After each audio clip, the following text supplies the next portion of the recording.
Welcome back, everybody. Today we're going to be looking at another cool rogue deck I've come up with for the 2008 format.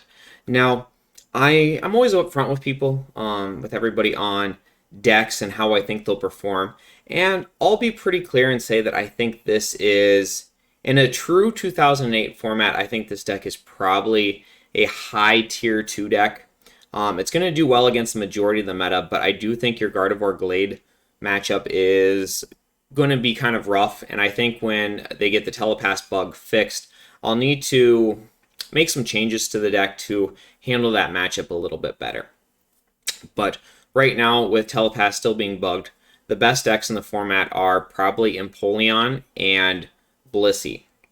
And after you've sat there and had Cessation Crystal played against you for like the 80th time, or you have one more opponent that thinks they need to throw 4 Crystal Beach in their deck, it gets a little bit frustrating. So what I wanted to do was play something that I knew would counter that. And I've tried some different things. Obviously, high Windstorm counts, high Pachirisu counts. But something that I've wanted to try is Electivire level X. Now, Electivire level X it's always been good. Body is solid. 2 damage counters on anytime they attach to energy. It does have to be active, so you can't do any sort of warp point tricks or anything, but essentially every time they attach energy to something, it takes 2 damage counters. And then Pulse Barrier, it discards all tools and stadium cards your opponent has in play. If you discard anything, you prevent all damage done to Electivire on your next turn. So not only is that going to remove all Cessation Crystals, all Stadiums, just anything your opponent plays, it's also going to make it so they can't hurt Electivire on the following turn. This creates really awkward situations for your opponent where they're always going to want to attach their energy, but it makes it slightly more painful for them. And then with that Pulse Barrier and matchups like against Blissey, for example, or Leafeon Magmortar, they really want to play down that Cessation Crystal, or they really want to play down that Crystal Beach, but they know they can't. So even though they've got it in their hand and you've got a Claydol on the bench, that you basically make it impossible for them to play it down. Now, going along with that, one of the things I've been experimenting a lot with lately is just putting Bronzong with different partners. And I know we've covered a couple of those decks on the channel, and we'll probably cover a few more as we keep going here, but the Bronzong Electivire just seem to pair really well together. The Electivire was great against those annoying decks like Empoleon due to the Lightning weakness, or the Cessation Crystal Beach decks due to the Pulse Barrier. Bronzong is just good in general. Not only does that help in the Gardevoir matchup, but it's good against most of the decks in the format. And there is some synergy there between that Shocking Tail and then Pain Amplifier. So let's just go ahead and jump right on into the deck here. We play a 2-2-2 Electivire line. I had a 2-2-1 line and a Premier Ball, but essentially I dropped the Premier Ball because in the matchups you need Electivire, and you can't take the chance of prizing it. Electabuzz is nothing too special, but it's still 70 HP. That Thunder Shock for 10, take that chance of paralysis. Pretty darn good for a basic. Metal Resistance can also be good against certain decks like Scizor. Scizor will see some play in this format. Electivire is also very strong. I don't like the fact that it's a flip attack, but the advantage is that you can sit there and just motor drive, get free energy under it, and essentially in the later stages of the game, you can get into a situation where Electivire has 5 or 6 energy under it with very little attachments from yourself, and then you can go for a huge discharge, just playing the odds that you're going to probably get a one-hit knockout in the later stages of the game. Going along with that, you of course have that Electivire and the Pulse Barrier.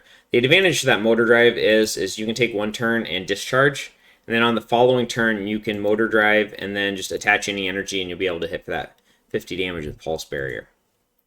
Now, Electivire on its own is probably not going to win you games. It's not strong enough, in my opinion, to be its own individual deck, but you start putting it with partners, it gets to be very strong. That's where we have the Bronzong match cards come in, and these are Bronzong in general is going to be incredibly good against the majority of the format, with a few exceptions in there. Basically anything that relies on any sort of powers, Bronzong is just going to run through. And then that Pain Amplifier, we don't even have to bother attaching energy to it. We can keep building up that damage, and then Coating is going to be really strong against anything Psychic weak. And it's just a solid attack in general. In my, it's hard to say this is the best stage 1 in the format when there's so many of them, including things like Blissey, Claydol, the evolutions. But this has got to be it's pretty darn close to the top of the best stage 1 in the format.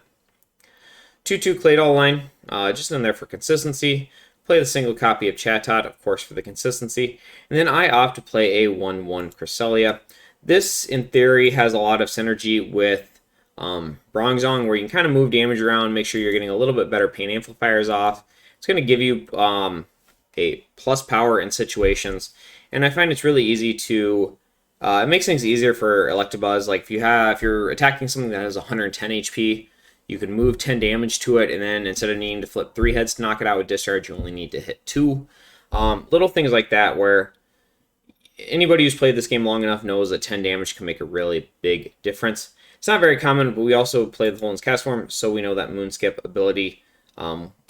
We can, in the right situation, be able to take an extra prize with that. The Empoleon matchup, even playing the Electivire, is not an auto win. To help shore that up a little bit, we also played the Dugtrio line. And this works even better in this deck because if the Empoleon does play Cessation Crystal, then essentially that Electivire is just going to get a free Pulse Barrier off. If they do not play Cessation Crystal and they have to try to trade with us, they're going to have a really hard time with that. Not only do they have to have 3 energy under every single Empoleon, but they also have to just basically smack what's in front of them.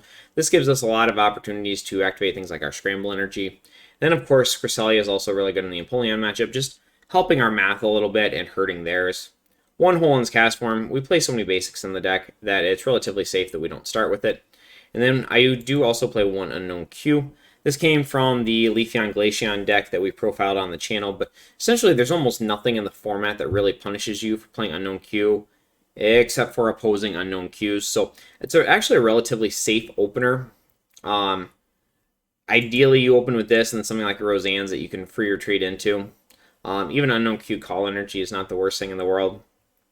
But yeah, the only way this really punishes you is if your opponent opens Unknown Q or they... you just open with a dead hand besides the Unknown Q, which you'd probably lose regardless of the basic you opened with at that point.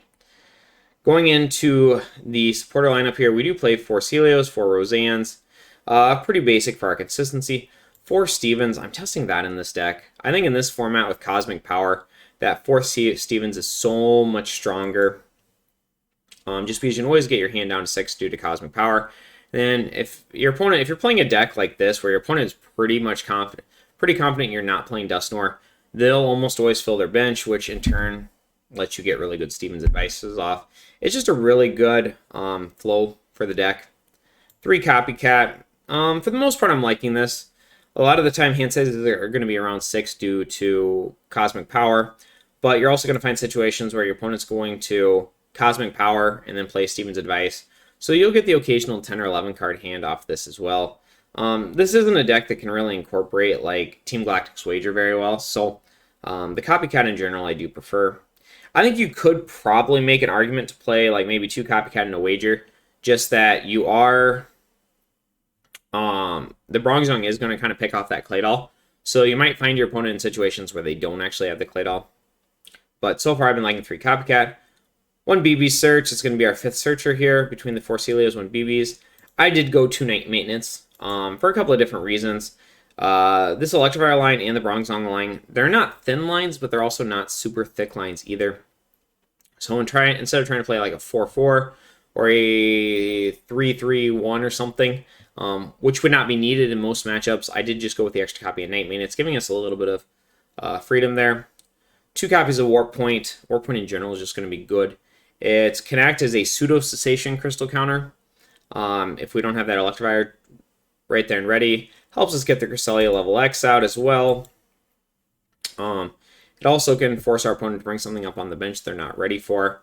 And I've also found in certain matchups that we do need the Electivire. There's a lot of situations where, like against Blissey, for example, where I want to get the Electivire into play. And then once I get that Pulse Barrier off, I actually want to protect the Electivire so I can warp it back to the bench and then hit with something, say, like Bronzong. because they don't have the Cessation Crystal in play because we just removed it with Pulse Barrier. They clearly couldn't play another one down. So we can promote that Bronzong, get that Cursed Alloy off, get that Pain Amplifier off, and then if they decide to try to play another Cessation Crystal, all right, well, we've got the Electivire there on the bench, safe and ready to go. One Lake Boundary. This is essentially for both the Empoleon and the Gardevoir matchup. If you're playing against Gardevoir, they can remove it with Windstorm, but they don't have a counter stadium to remove it, so their copies of Lake Boundary aren't going to do it. If they play down the first copy of Lake Boundary, then not only does that open you up for Electivire level X, but they have Lake Boundary in play, which is what you want for the Bronzong. And if you play against Empoleon, most Empoleon decks are not going to play Windstorm. Not a guarantee. I could see the Windstorm start picking up in that deck. But essentially, you're either going to stick the single copy of Lake Boundary against Empoleon, which in most situations, if you can get a quick Electivire on them, with the Lake Boundary, Pulse Barrier is going to hit for 100. Ideally, they'll take at least 20 from the Electivire level X's body, and then you can move a damage counter around with Cresselia to get that one-hit knockout. If that's not the case, even with the Lake Boundary, if you have to use a double Rainbow Energy to meet the discharge requirements, makes things a little bit easier there to get the one-hit knockout. You only need 2 heads instead of 3. So there's just a lot of different uses for it. And if the Empoleon, the most common stadium Empoleon plays is Moonlight. So if they do bounce your Lake Boundary with the Moonlight, then once again, you have that Electivire level X there. Energy is going to be pretty standard here. 4 Call Energy, just an absolute must in a deck like this. I will note it is actually quite nice. Outside of the usual Call Energy ability, it is quite nice to be able to throw something on an Electivire that you're not forced to discard. So you can discharge and then on the following turn Motor Drive and attach a Lightning and have your 3 energy because you're not forced to discard the call. 4 Double Rainbow works for about everything in the deck. Not only is that for Bronzong, you can use it for Electivire's discharge. Very importantly, against decks that play like ER2, you can, if they remove your energy off the Electivire, you can just Double Rainbow and then Pulse Barrier. That's very important, as long as they don't have the Beach in play. In a pinch, you can also use it on Claydol or Dugtrio as well. 2 Scramble Energies. I'd like a third in the deck, but just this energy lineup is already 15, which is pretty high. So I stuck with 2. And then 6 Lightning Energies. I am liking 6 Lightnings. I found that when I went too low, I wasn't getting the Motor Drives off that I needed, and I wasn't having enough searchable energies with Roseanne's. So I am liking the 6 right now, but I can see a few arguments there. For the current meta, this deck plays beautifully against both Empoleon and Blissey. The matchups just feel really good for the deck. When they fix the Telepass bug and Gardevoir starts to become more popular, I think there's a lot of different things the deck can do. I think you can play a Muck over the Cresselia, and I think that would help. I think you could probably drop a Lightning for a Scramble. I think that could help in that matchup a lot. You can make arguments for like a second Lake Boundary. I also think you could pretty easily incorporate Jirachi EX and like a couple of Psychic Energies. The Jirachi I think would be relatively easy to find space for. I do think you'd actually have to work to find room for the Psychic Energies because once again, you don't want to go too low on the Electric. I think 5 is about as low as I'd want to go on it. But other than that, that's going to wrap up our deck profile for Electivire Bronzong. I've been having an absolute blast playing this deck. If Cessation Crystal and Crystal Beach are starting to get a little too annoying for you, I really recommend you give this deck a try, and I think you'll be very surprised with the results. They're shocking.